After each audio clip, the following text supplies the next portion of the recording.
Underground bunker. They let us out early today. It was on the schedule. It's not even 3 in the afternoon on Tuesday. We have tomorrow off. But today was still a pretty full day. Jane Doe 3 continued her testimony this morning. Yesterday she had talked about the November 2001 incident when she woke up with him on top of her and fought him off by grabbing his hair. That's actually the charged incident.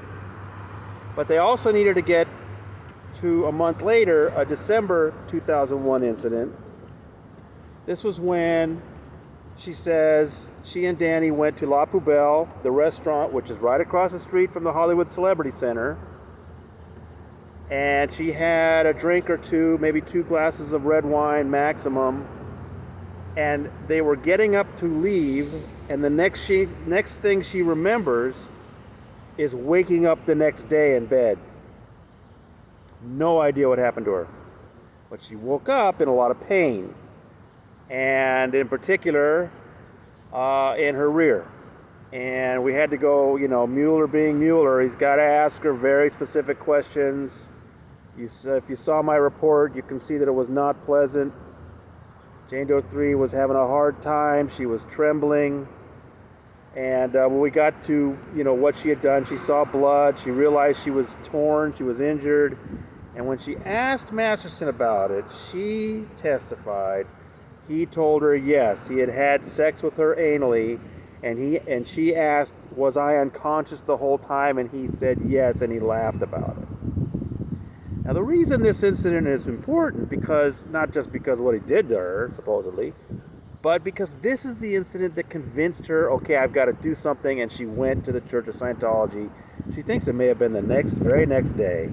She went to the Hollywood Celebrity Center, and she talked to an ethics officer named Miranda Scoggins. And she said this is when Scoggins told her, when Jane Doe 3 said that I think Danny Masterson raped me, she said Miranda Scoggins told her, you can't rape someone in a relationship. But we've heard that before, but the detail that I thought was really interesting and important was she added she believed her because Jane Doe 3 at that time was a very dedicated Scientologist, and she believed that Miranda Scoggins, as an ethics officer at the Celebrity Center, knew what she was talking about. That's a very important detail I don't think we've had before that helps explain some things. So she believed that, and then she also went to the chaplain, Chris Scoggins, Miranda's husband, later, and she had written up she had done an ethics program, Jane Doe 3, and she wanted to file a knowledge report. And they told her, no, you got to do a things that shouldn't be report. And she explained the reason why this was a big difference was that a things that shouldn't be report would simply be put in Danny's folder, so the next time he got counseling, auditing, it would be handled. That's the Scientology word. But as she pointed out, he never got auditing. And this is something that I've written about in the past. Danny is a woeful Scientologist. He's not even clear, let alone OT. But I think that's not uncommon for born-in celebrity Scientologists. Is they're celebrities just for who they are. They don't feel the pressure to go up the bridge like his mother did. His mother's OT 7 or 8, whatever. So anyway, she knew that if a report was just put in his folder, he's not going to go. He's not going to get any more counseling. There's going to be no consequences. So she is very unhappy about that. And we also got a real good view of how not only was Danny being protected in that case, but that this Chris Scoggins outright told her that he's an upstat. He's productive. He's not going to face any consequences. And in fact, they wanted her to figure out what she had done to pull it in. Exactly what Scientology had done to Jane Doe 1. That the victim is told they must have done something to be victimized. So again, more consistent testimony about how Scientology works. And also what she was told was that since Danny was providing the place where they lived, L. Ron Hubbard, the founder of Scientology, has this idea about exchange. And that for her to be in exchange, she simply had to give him sex whenever he wanted it. I mean, they told her this was her job, according to her testimony.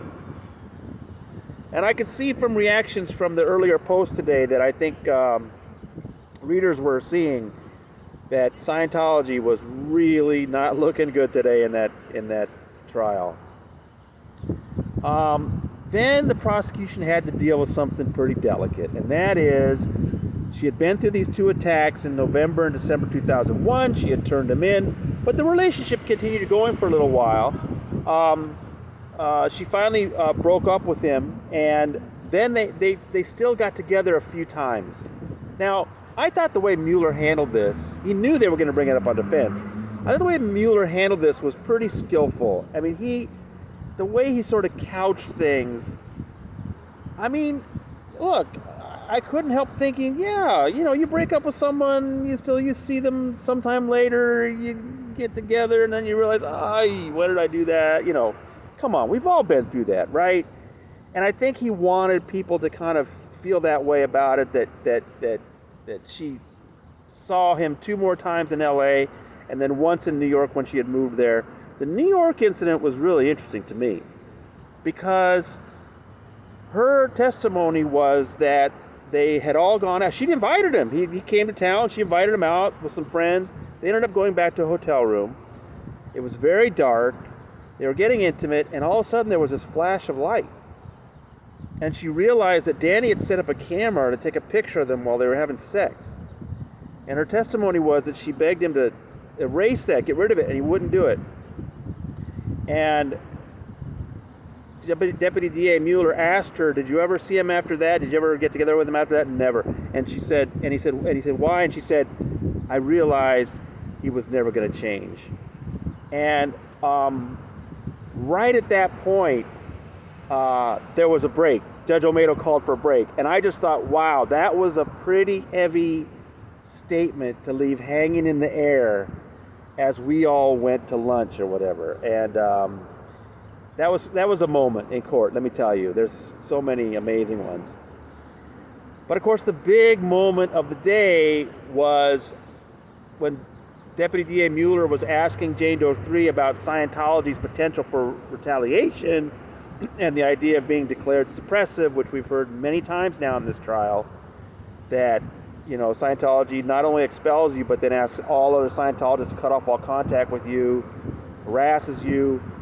When she just barely began to explain this, she suddenly had just a total panic attack. She started crying. She was trembling. She said she couldn't breathe. The judge sent the jury out. They let the advocate come over to talk to Jane Doe 3. The Judge Olmedo called the attorneys over. They had a long sidebar. The whole time you could hear Jane Doe 3. She was crying. She was, this was really tough for her. And I don't know that it actually helped her case at all. I was just sitting there hoping it would end. I mean, it was, she had asked the judge, "Don't send me out there." She did not want to go out in the hallway. So they just waited a while, and she collected herself and said she was ready to go, and she kept going after that. But it was a tough thing. So I'm getting called over there by my friend. Then cross-examination started, and I'm trying to think what was the last thing she ended on. Anyway, cross-examination started. Defense attorney Cohen didn't have a lot of time to get into it, and he started the same way he did with Jane Doe 1, which was, what did you say in court here versus what did you tell the LAPD and Mueller in the past. I don't think it was as effective as it was with Jane Doe 1, and even then it was kind of, as we said, I polled some other attorneys. They didn't think it was that effective against Jane Doe 1. I think it was even less effective today. Then Cohen got into an interesting line of questioning where he was asking her about her modeling career, because under direct examination she had given the impression that after about a year into her relationship with Danny, she basically gave up her career, and it was something he wanted. He wanted a more traditional relationship, and he just wanted her home and stop traveling to New York and Paris and all this. So Cohen started asking her, well, didn't you keep working? And she said locally she did a few things. And didn't you have an agent? And didn't you go to a movie set one day and they asked you to try out? And at this point, Judge Olmedo asked the jury to leave, asked the witness to leave, and she said, look, on Monday, or maybe it was Friday, when Deputy DA Mueller started his questioning of Jane Doe 3, she hurried him along. You might remember that from my notes, that he wanted to ask her about the first, couple of years of her relationship with Danny and how things went. And she's like, get to the incident. And so today she reminded him, she said, look, I didn't let the government get into the early parts of her relationship and her career. And so it's not really fair to allow you to dig into that. And then he said, look, and then she said something about how the previous defense had brought up some idea that her being a freeloader. And he was like, no, Judge, it's the opposite. I'm trying to prove that she had a career going. And the government has said that Danny wanted this traditional arrangement and her not to work. But I'm going to show she was on Spin City. She was on that 70s show. She did modeling. And it was really interesting because